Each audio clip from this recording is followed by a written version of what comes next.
Artigo 5 da Constituição Federal. Inciso 6.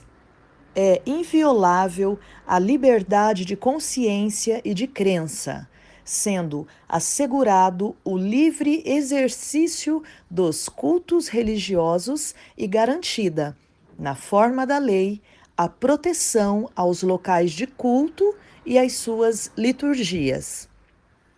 Inciso 8.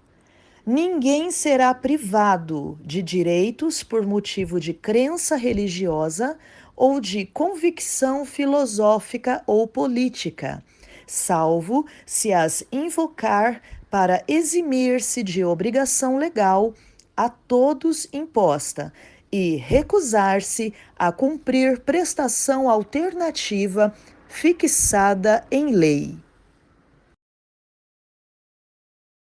Ela entrou numa crise, aí ela desanima. Ela desanima, ela fica muito chateada.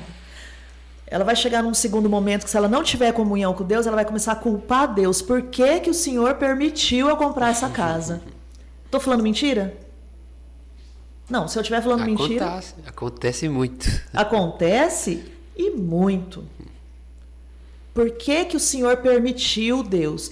Porque ainda ela fala isso. A Bíblia diz que não cai uma folha da árvore se não for da vontade de Deus. Fala que é Bíblia. Eu nunca li na Bíblia isso, mas ela diz que está escrito. Se eu comprei essa casa é porque o Senhor permitiu que eu comprasse. Deus está lá no trono.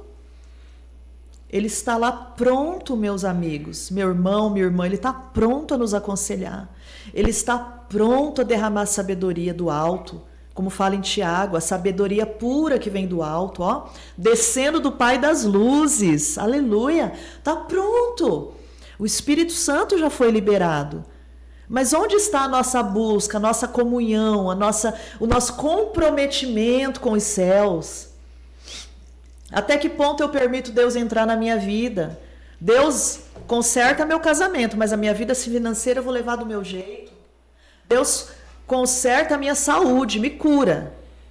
Mas em que igreja eu vou ficar? Não, isso aqui eu que escolho, porque o Senhor sabe, né? Que eu preciso estar onde eu me sinto bem. Não é nem onde Deus quer que ela esteja, é onde ela se sente bem. E aonde, pastor Márcio, que as pessoas se sentem bem? Onde ouve o que gosta, né? O que quer, não o que precisa. Está escrito, isso está escrito. Acumularão mestres que ensinarão e falarão para elas o que elas gostariam de ouvir. Só isso. Então, onde que eu vou me sentir bem?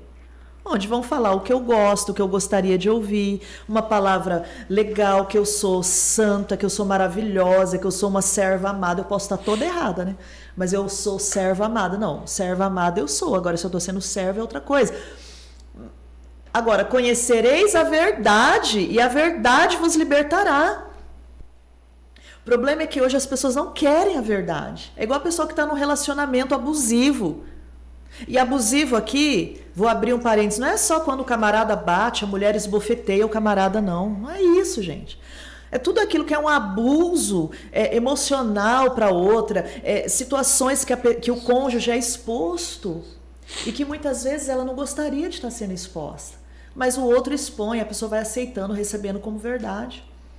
A pessoa vai lá e sabe que a outra, por exemplo, está pegando o cartão dela, tá estourando o limite, está gastando com coisas, comprando coisas, a pessoa não vai ter condições depois de pagar. Isso nem é casado às vezes.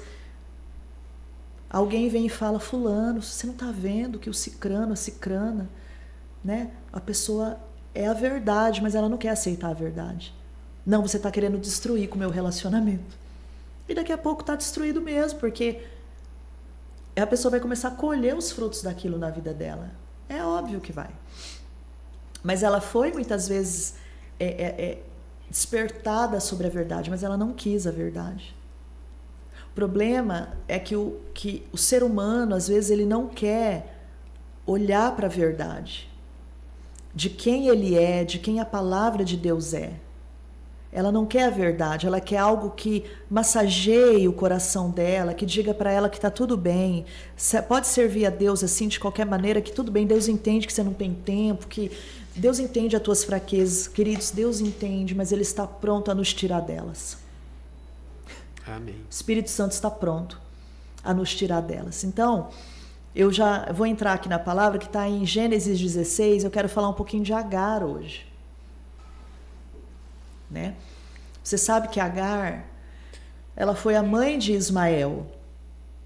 Agar, ela foi tomada por Abrão. Só que não foi só isso. Foi a própria Sarai que deu o marido para outra. Ó. Já que Deus não abre a minha madre, já que eu não tenho filho, meu marido Abrão, se deite com a minha serva, Agar, e tenha um filho com ela. E aí a Bíblia diz que Abrão fez o que Sarai pediu. Como se fosse tão difícil, né, pastor Márcio? Né? Pense só, né? A mulher vai lá, fica com aquela mulher. É tudo que o homem... de idade restaurado, né? Tudo que o homem natural quer é ter 2, ter 5, ter 10 mulheres. 15, 20. A própria esposa está oferecendo, ele falou, opa, é para lá que eu vou. E foi mesmo. Engravida Agar. Agar tinha a madre aberta. Muito bem, só que eu não vou ler muita coisa, está aqui em Gênesis 16, talvez eu vou ler 1 ou 2 versículos. Quando Agar soube que estava grávida, ela começou a tratar Sarai, a sua senhora, com desprezo. Tudo aquilo que estava dentro de Agar, que normalmente existe dentro da natureza humana feminina, essa competitividade umas com as outras. A mulher quer ser melhor que a outra, mais bonita que a outra, mais plena que a outra, melhor que a casada que a outra, com mais dinheiro que a outra, e por aí vai. Esses dias eu estava ministrando para as meninas e dizendo, eu posso falar porque eu sou mulher. Eu acho que elas até estão te ouvindo. Né? É isso mesmo. Manda um abraço. Isso, abraço, viu, meninas? Unidade feminina, da unidade feminina aí do vida. Esquadrão.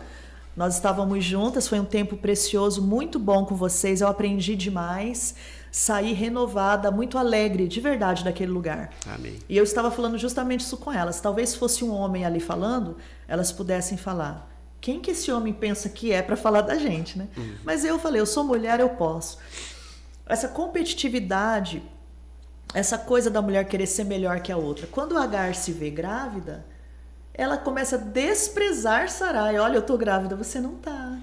Ó, tem um filho do teu marido, você não tem. Ó, minha barriguinha crescendo. E ela começa a suscitar a ira no coração da Sarai. Porque mulher sabe fazer muito bem isso, né? Picuinha com a outra. Tem umas que são mais atrevidas, tem umas que são sucintas. Mas como mulher sabe ser... Minhas irmãs que estão me ouvindo, desculpe, viu? Mas sabe ser venenosa com a outra. Nós deveríamos usar esse poder que temos para nos unir e abençoarmos umas às outras e ajudarmos e levantarmos umas às outras em oração, né, pastor Márcio? Em fé, em aconselhamento. A mulher vê a outra forte, com um casamento abençoado, sabe, prosperando, ministrando a palavra, cuidando dos filhos, uma mega mãe, uma mega avó. Isso deveria estar no coração da mulher de Deus. Eu quero ver a minha irmã bem. Porque mulheres fortes, elas vão sendo levantadas pelo Espírito Santo e vão gerando outras pessoas fortes. Porque mulheres cuidam de famílias, queridos. É muito importante isso. Você que está me ouvindo aí, se você está com picuinha com uma outra mulher, entra na presença de Deus e fala, Senhor, me ajuda. Me ajuda a ser luz na vida dessa mulher. Se você precisa liberar perdão, perdoa essa mulher. Libera perdão. Se você precisa, mulher, pedir perdão, fala, fulana, me perdoe, porque eu fiz você passar por isso. Porque eu fiz você chorar. Porque eu te tratei mal. Me perdoa, sabe? Se você me perdoa. Vocês não sabem o poder e a cura que tem no perdão, minhas queridas. Amém. Amém. Nós temos falado muito isso esses dias. Peça perdão, perdoe. Porque quando nós vamos orar o Pai Nosso, você fala, Senhor, perdoa as nossas dívidas, assim como. O assim como cabe a nós, assim como eu também perdoo, assim como eu abençoo essa pessoa. Irmãos, a Bíblia manda orar pelos inimigos, orar por quem persegue. Porque quando você começa a orar por alguém, você começa até a gostar da pessoa. É um mistério bíblico isso. Eu oro por alguém, eu começo até a sentir o que a pessoa está sentindo, eu começo a ter compaixão da pessoa, eu começo, sabe, a ter empatia. A verdadeira empatia, ela não é psicológica, irmãos. Ela é espiritual. Amém. O poder de se colocar no lugar do outro. Poxa vida, essa pessoa está toda atrapalhada, ela está toda atribulada. Meu Deus, ajuda ela, por isso que ela está tratando os outros assim. Senhor, Senhor, ajuda, Espírito Santo, Espírito Santo. E aí o Espírito Santo vem e ajuda.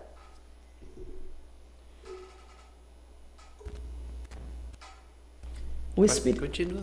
O Espírito Santo vem e ajuda, o Espírito Santo vem e dá a graça necessária. Então, aqui nesse contexto de Agar, o que acontece? Ela começa a tratar muito mal, a desprezar. E o que a Sarai faz? Chama Abrão. Perceba, olha que confusão. Escuta aqui, essa mulher que você pegou, teve relação com ela e agora tem um filho teu na barriga, está me desprezando. Quem que ela pensa que é? Ela joga para Abrão a batata quente. Ela manda o camarada se deitar com a outra, depois ela manda o cara dar jeito na situação. Irmãos, quando nós vemos isso na Bíblia, não é para a gente falar mal aqui de Sarai, de Abrão, ou depois de Sara, Abraão, nossos pais na fé. Isso aqui está mostrando a humanidade. Eu amo porque a Bíblia mostra a humanidade. Nós não somos semideusinhos andando por aí, nós somos seres humanos recebendo a graça de Deus, o poder do Altíssimo, o selo de Deus, que é o Espírito Santo, que é o selo da paternidade dele sobre nós. Não somos semideuses, somos seres humanos necessitados de graça e perdão todos os dias. Aqui está a humanidade desses homens, desse homem, dessa mulher de Deus. E é o nosso Pai na fé, hein? Incrível, irmãos. Amém. Incrível isso. Eu poderia citar dezenas de exemplos. Um que nós citamos sempre é Davi, um homem segundo o coração de Deus. Leia a história de Davi, você vai falar, poxa, com tudo isso ele era o homem segundo o coração de Deus? Era. Porque assim Deus disse, foi Deus que disse. Abrão joga batata quente de novo para Sarai. Olha, faz com ela o que te parecer melhor, viu, minha esposa? O que a Sarai fez? Apertou mais ainda. Ela começou a humilhar a Agar. Quando começa a humilhar a Agar, o que acontece? Agar foge. Terrível. Às vezes nós passamos crises que nós queremos fugir da situação. O cristão passa crise, ele quer fugir daquela situação. Às vezes ele está dentro de uma igreja, ele criou inimizade dentro da igreja, por fim ele sai da igreja, enquanto que era para ele ir lá e consertar aquela situação, pedir perdão para a pessoa. Mas ele faz o quê? Ele sai da igreja e ele sai falando mal, sendo que a postura dele como cristão não foi correta, mas ele não identifica, ele não reconhece. É mais fácil ele sair da igreja falando mal do pastor da igreja, do povo da igreja, de todo mundo da igreja, mas como se ele fosse o correto. E muitas vezes ele criou contenda, ele criou fofoca, ele criou confusão ali dentro. E ele entra em crise, porque as pessoas começam a apertar ele começa a apertar, o outro começa a alfinetar também, porque a natureza humana está ali, irmãos. Quem está dentro da igreja não é o perfeitão, que fique claro isso. Jesus não veio para quem é são, ele veio para o doente. Igreja não é sinônimo de perfeição, igreja é sinônimo de busca, de adoração, de entrega, corpo de Cristo reunido, sendo curado, sendo transformado dia após dia. Não são pessoas perfeitonas. O único pastor perfeito é o pastor Jesus.